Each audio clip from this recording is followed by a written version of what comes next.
Good afternoon, my dear students. Welcome back to geography class.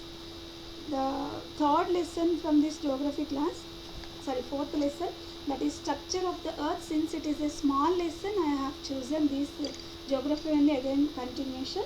Geography lesson, structure of the earth.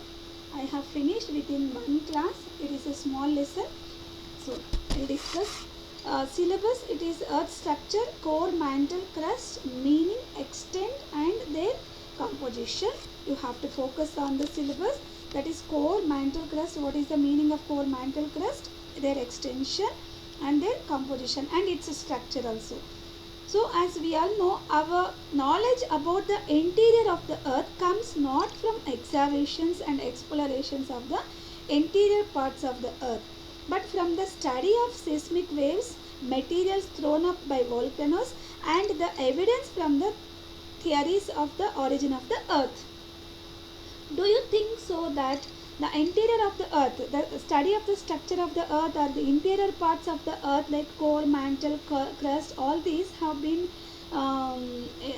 studied with the help of excavations or exploration like other things? Of course it is impossible. None of us can go interior part of the earth and we can't explore or we can't find anything from the interior part of the earth. We can't travel also. So then how did we find the interior structure of the earth? How could we find the interior structure of the earth? Means with the help of the study of seismic waves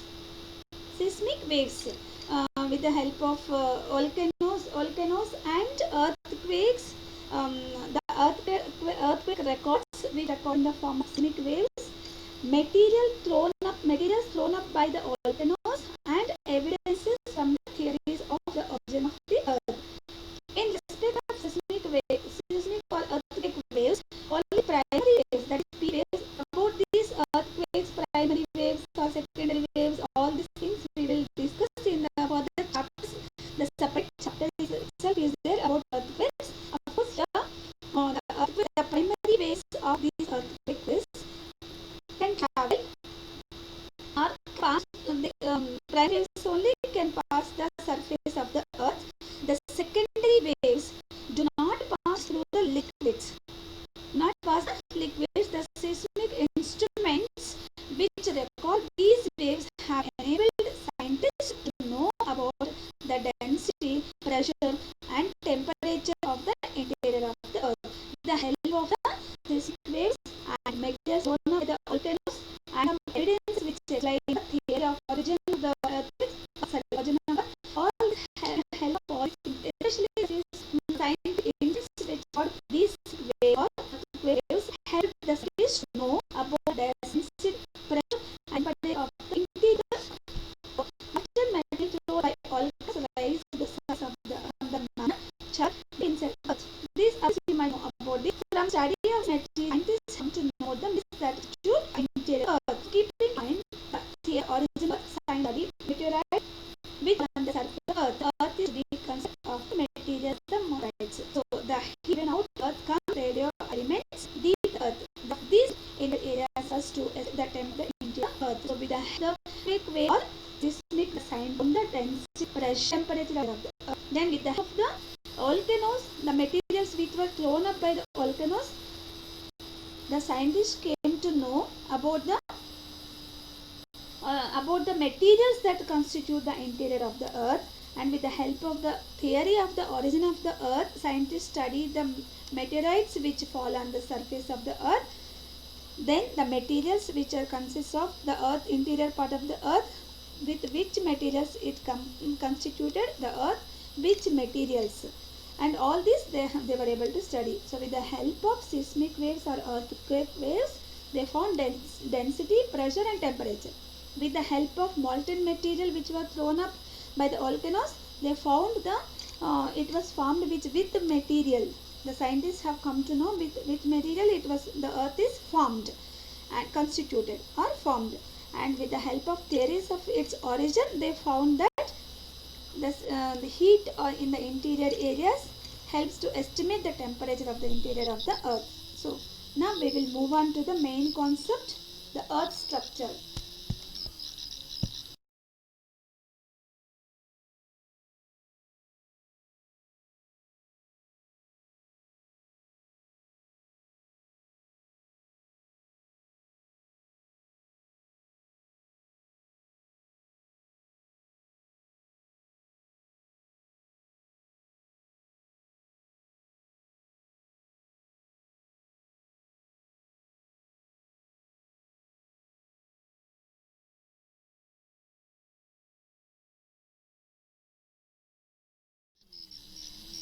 Yes, next we will move on to the earth structure or the structure of the earth. The earth is made up of several concentric layers. Please look at the picture which is provided in the textbook, page number 33. The structure of the earth, figure 4.1, it's given, my dear. Just it is like a opened fruit. It shows like that. You have to imagine it is a earth is open and it is showing the different parts of the earth, layers of the earth: crust, mantle and core. The crust is the outer layer of the earth's crust, which is known as lithosphere.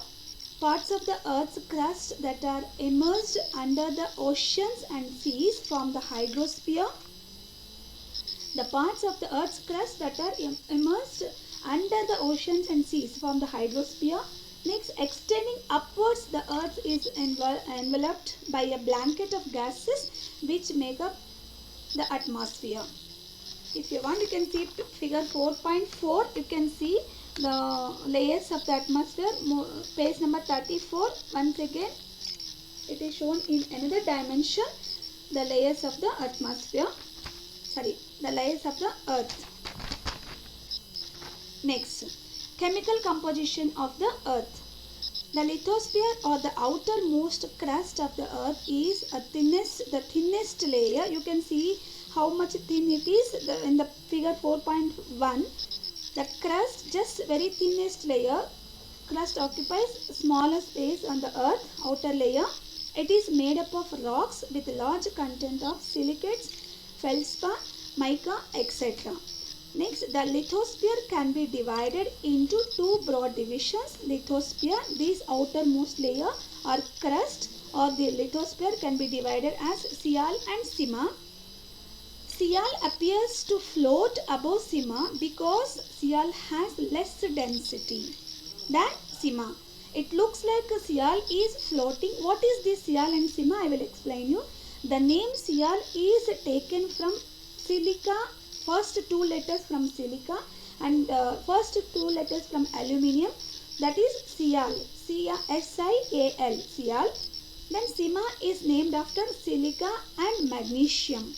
First two letters of Sima, that is Si, silica, and magnesium, first letters Mg, Ma, sorry. So this is Sial and Sima are the lithosphere or crust. Again we can divide as two, Sial and Sima. Sial looks like floating on the Sima. It appears because Sial has less density. Sial layer forms the continents while Sima makes up the ocean floor. So it will be looking like on the water bodies, the continents are floating. Looks like water bodies are floating on the the land is, the continents are floating on the water bodies.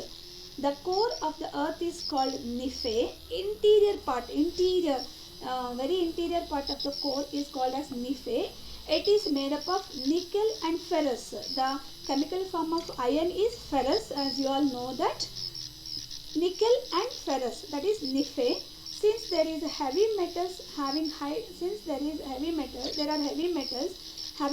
density, they are found deep inside the earth. These nickel and ferrous are found deep inside the earth, interior of the earth. At core, nickel and ferrous are found.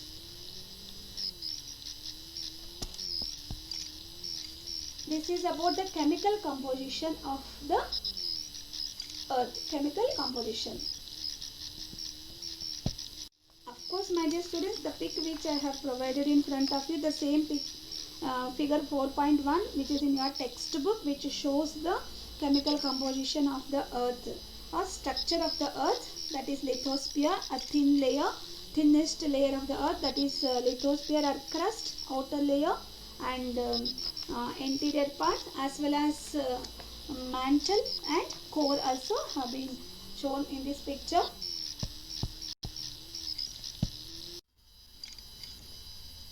Based on the above chemical composition, the earth's interior is divided into three layers, that is core, mantle and crust. Now we will discuss about each layer of the earth. Core. First we will move on with the very interior layer, that is core. Interior. It is the most inaccessible part lying on the earth's center at the center of the earth. The core is the densest part of the earth, very thickest part of the earth, dense, very densest part of the earth. It is also divided into outer and inner core. Outer core and inner core due to the presence of its presence. The entire core is is about 7,000 kilometers in diameter. Its area is 7,000 kilometers in diameter.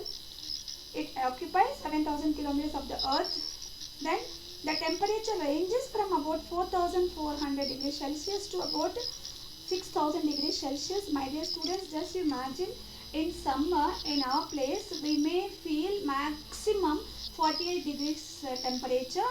It may be reached to 48 like that at our place, surroundings of this Bangalore and where we are living. Sometimes it may reach to 45-48 degrees Celsius. It is the highest temperature which we feel in the summer. Then you imagine the temperature at core, the interior part of the earth, is about 4,400 to 6,000 degrees Celsius temperature will be. Imagine how much high temperature it is. Then it is generally believed that the core is composed of iron and nickel. Already we have discussed. It is which materials it is composed by which materials? Iron and nickel, which is responsible for Earth's magnetism.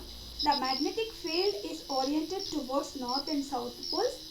Then another important characteristic of this core, the solid state of the inner core is due to high density and pressure which have compressed the molten rock material. The S waves, that is secondary waves of the earthquakes, disappear in the outer core, which suggests it is in the molten state. So here as a whole, in this characteristic, the solid inner core is in solid state due to high density and high pressure.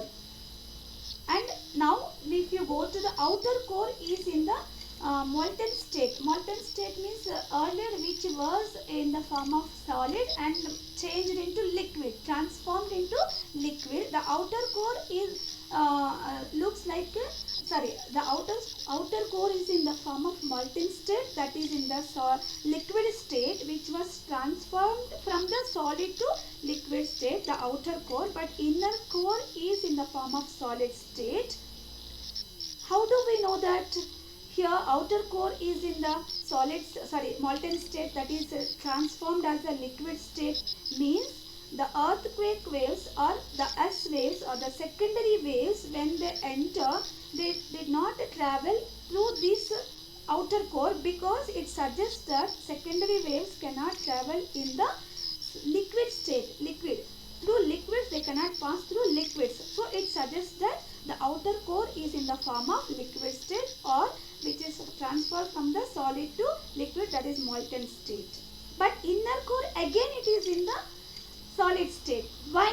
Due to high density, high temperature, high pressure, it is again in the solid state. This is about important characteristics of core. Next we will move on to another layer of the earth, that is mantle. This layer is below the crust, above the core. Its average thickness is 2,900 kilometers and makes up 84% of the earth's total volume. The mantle is divided into two parts again, the upper mantle and the lower mantle. The upper mantle extends from the Mohor discontinuity to a depth of 700 kilometers. It is cooler and made up of solid rocks. The lower mantle extends from 700 to 2,900 kilometers. Before that, I have to explain you what is this Mohor discontinuity. So this Mohor discontinuity between the crust and the mantle, a layer, a boundary, it is a boundary between the crust. The upper layer of the earth is the crust. As we all know that upper layer of the earth is crust, my dear students. Below the crust, there is a boundary between the crust and mantle, that is Mohorovic discontinuity or the Mohor discontinuity. It is also can be known as Mohor discontinuity. Now we are speaking about below this Mohor discontinuity or Mohorovic discontinuity, a boundary which forms a boundary between the crust and the mantle. Below this Mohor discontinuity, to the depth of 700 kilometers. It lies. This upper mantle starts from the boundary of Moho discontinuity to a depth of 700 kilometers. Again, from 700 kilometers to till 2900 kilometers, and the lower mantle extends. Have you got it, my dear? So, below the crust, there is a boundary, that is Moho discontinuity, a boundary. From this Moho discontinuity to till 700 kilometers, the upper mantle extends. From these 700 to till 2900 kilometers interior of the earth, the lower mantle extends. It is the area which occupied by the mantle. Lower mantle is hotter and denser than upper mantle. At the depth of around 100 to 400 kilometers in the mantle is partially molten, partially liquid, and it is known as asthenosphere.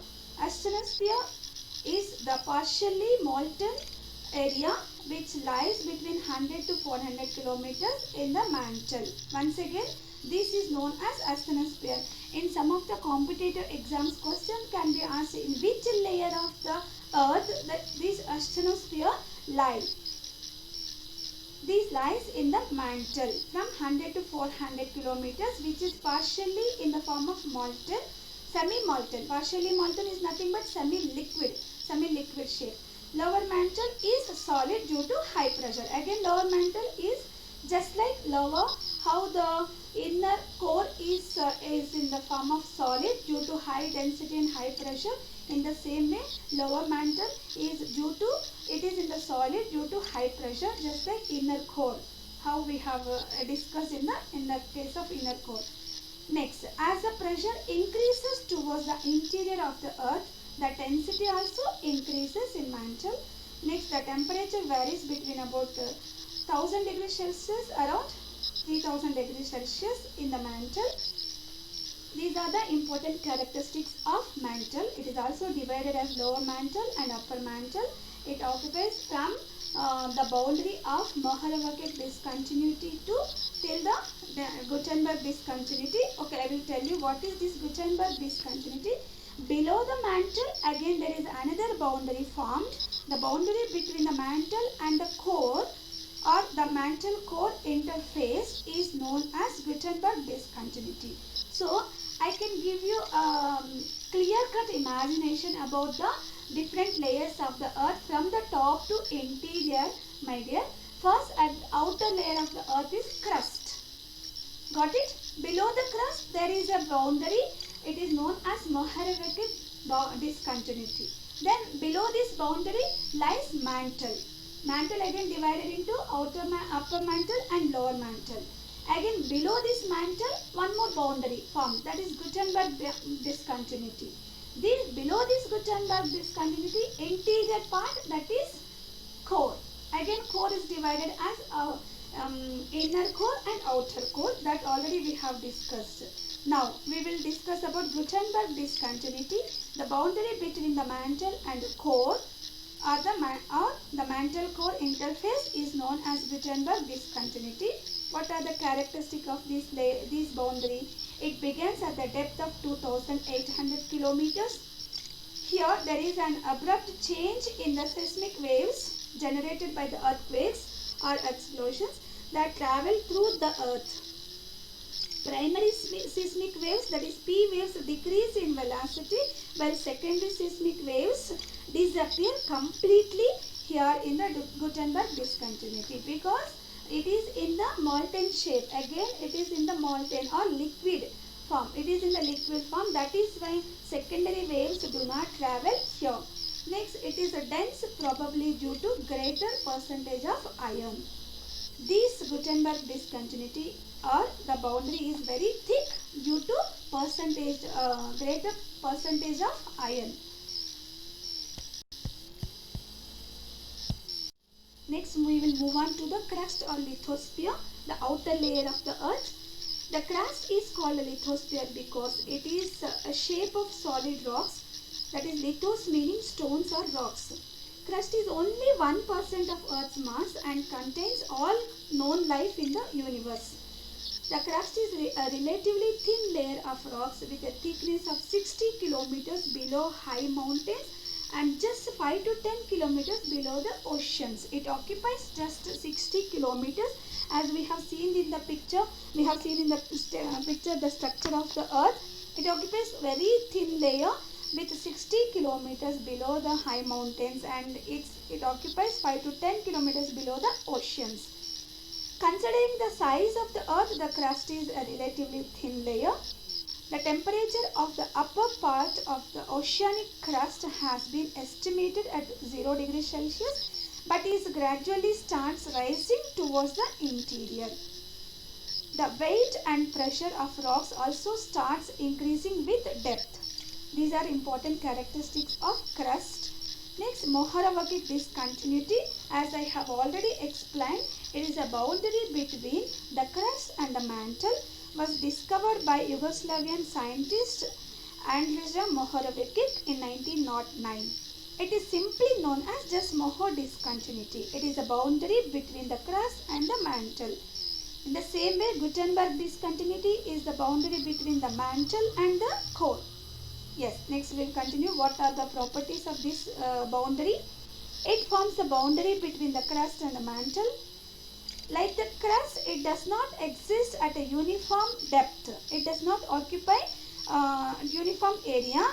Just like crust, it is found at about 8 kilometers beneath the oceans and about 32 kilometers beneath the continents. Next, it has the characteristics of both the upper layer of crust and it has the characteristics of the bottom layer of the mantle. So this boundary has the characteristics of just the crust characteristics it has and mantle's characteristic also it has.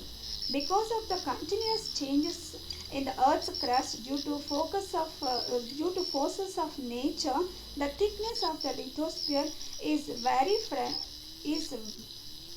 fragile compared to the nature and composition of the earth.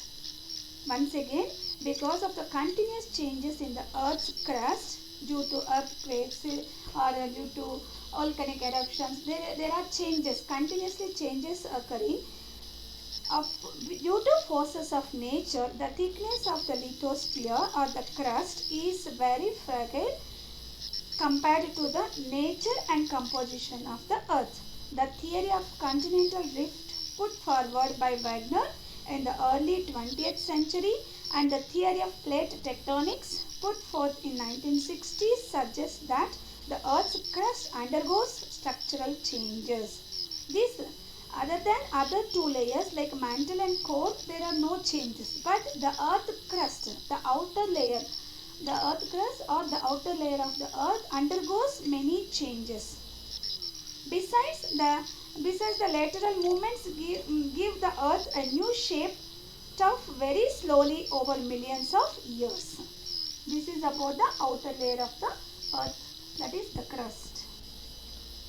My dear students, please learn the drawings or pictures which are given. You please draw in your classwork the figures.